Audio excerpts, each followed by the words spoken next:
Insecurity and the Biafran struggle. Ihe mfu n'ime bụ na ịma na mgbe ụfọdụ a na-enye mmadụ afọ ọjọọ ka e wee finish ka onye a, you know, mana ya bụ ije ọ gba ngalaba o buru ibu.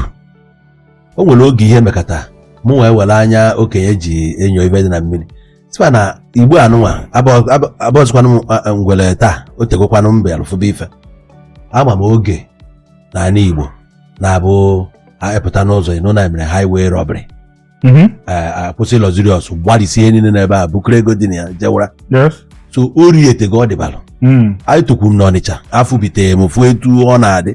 So bịa nekwa anya fụ ihe na-eme na ichu ọfụ adịkwa mkpụrụ mmadụ one ma ọ na-eje rent ya Sienna, rent ya tools eji ya eje ọrụ a na-asị nọ UGM ndị ịmago nọ ndị ọnụn efenwa n'ọfanwa, mana ya nwere ike bụrụ ụmụ akwụkwọ sef ile onye obi lewasị fama pụtakwa onye ekwo nọ ndị a. Mana based on na anya enebego ndị Biafran iyotago, especially mgbe aha abịa fọmụ ESN, ozugbo ha fọmụ ESN ha anya onye ọbụla na-adịzi n'ọhanwa because na-ekwu na ha nọ n'ime ọhịa.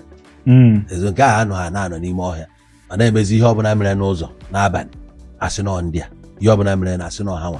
Mana ife ma bụ ife onye ma ya malịa nke nna ama ama m ọ bụrụ na ọfanwa na-eme ife eme m vidiyo wee kpọọ ndị mmadụ si ya ihe a niile a na-agbagharị nwanne m many souls adago. Ụmụ videos anyị na-afụ na-adapụta n'iru akwụkwọ ọ dị too much. Ife a bụ ụmụnne mmadụ ka a na-egbu, papa mmadụ, nwa mmadụ ka a na-egbu. Nke nwa bụ onye na-eme ụdị omume a, o nwere ihe bụ na egwu baa na egwu nchaga anya onye ọbụla chọọ ụzọ be nne ya. Ọ bụgodu na ihe Biafra ka a na-eme udoga ya na ihe a na ọ da awọkụzi kụpụzialị ya. Ọ na-agba ife a na-agbakwa na bọọlụ, ife anyị na-ekili na bọọlụ abụọkwa na-enyere goolu.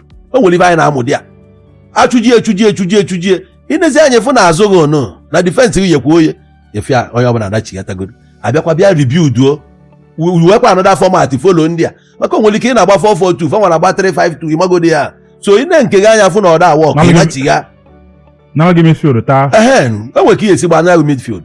So na ị na-achụji ya na-agba ataka ị na-idire n'anya fụ na ị na-adakwa na azụghị ya oye.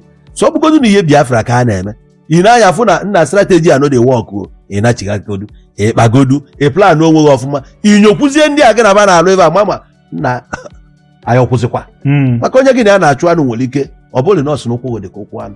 So ọ bụrụ na ihe Biafra ka a na-eme ị na-anya fụ na is not working out, if you need ime bụ ị nachighagodu jụọ onwe gị ajụjụ ihe niile anya na-abụ Biafra.